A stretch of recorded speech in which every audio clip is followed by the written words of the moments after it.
Okay, so sixth graders, this is a little bit different of a video that we're going to do today when it comes to actually writing our introductions, because I want you to see me and I want you to see my document as well. So you can see on my screen right now that I am in my Google Docs that I would be sharing with my partner for our report on the effects of polar ice and the polar ice melting. Okay.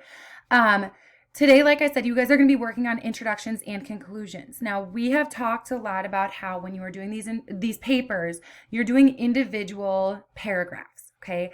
That does not change for your introductions and your conclusions, okay? One of you will be writing your introduction and one of you will be writing your conclusion, okay? It will be up to you guys to determine who does which.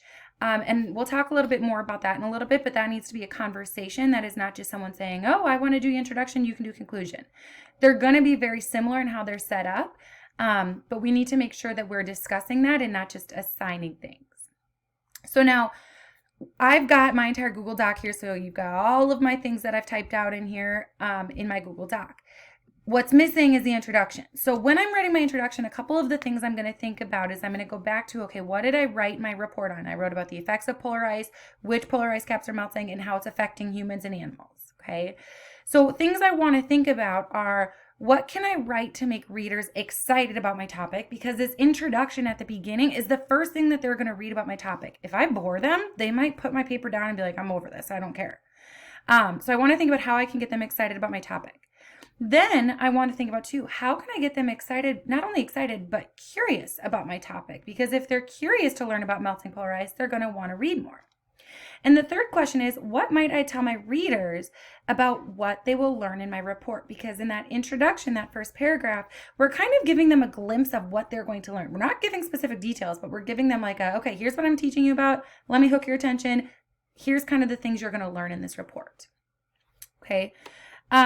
So here's what I would write for mine when I'm thinking about the effects of melting polar ice. And I'm going to label this introduction right now.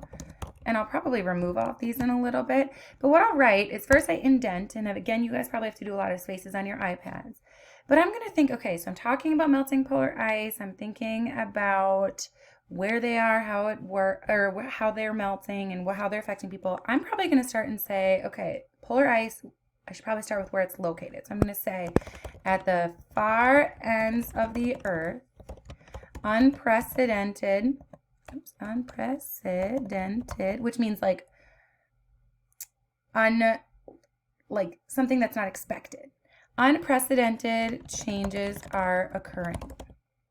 So right there, I'm like, oh, this is what's going to hook. I'm like, something big is happening on far ends of the earth. Now I'll explain it. The layers of ice at and around the north and south poles, some of them thousands of years old, are beginning to melt.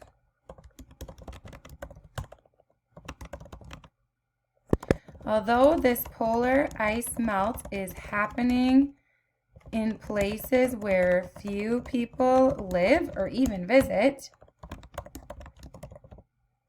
it is a true global crisis in the making. Now I added that because I wanted to connect with my readers. Like they might be thinking like, okay, why do I care about the polar ice melting? It's in the North and the South poles. Like that's not connecting with my audience. So I have to say, this might not affect you. So it might not be happening where you live, but it's a global crisis in the making. So that's capturing their attention. Why should I care? Now I'll continue and I'll talk more about what they might be hearing about. Animals, people, and even Earth's weather patterns and sea levels are all being affected by melting polar ice. Okay, so this is telling like a little glimpse of, okay, well, who's being affected? Then I'm going to say scientists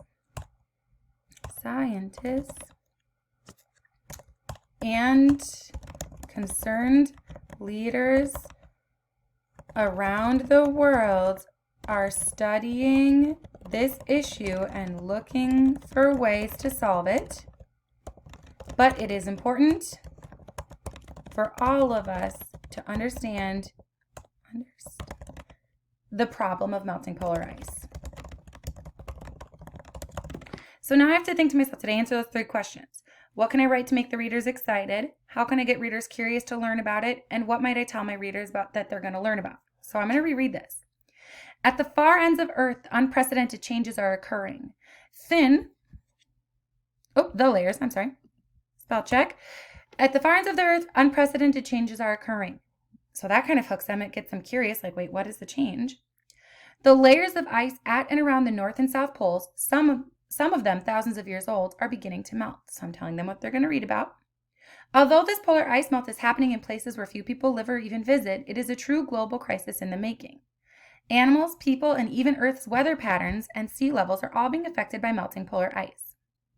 Scientists and concerned leaders around the world are studying this issue and looking for ways to solve it, but it is important for all of us to understand the problem of melting polar ice. So I told them a little bit what they're going to be reading about. So the scientist studies, the animals and people being affected, where these polar ice melts are happening. And then I'm also making them curious because when I add that part in the end, it's important for all of us to understand the problem of melting polar ice. That's trying to pique my audience's interest. Like, oh, why should I know about this? What's so important about it? Now, I want you to notice, yes, I added information about what I'm going to be talking about in my report, but I did not give every single thing in all the details. I didn't even give specific facts about who's being affected. I just gave them a little bit of a glimpse that will be further explained when people read the rest of my report. Okay, so that is one thing that you need to do today is write your introduction. So this is how I modeled it, and in a moment we'll talk about how you and your partner are going to decide who's going to write the introduction.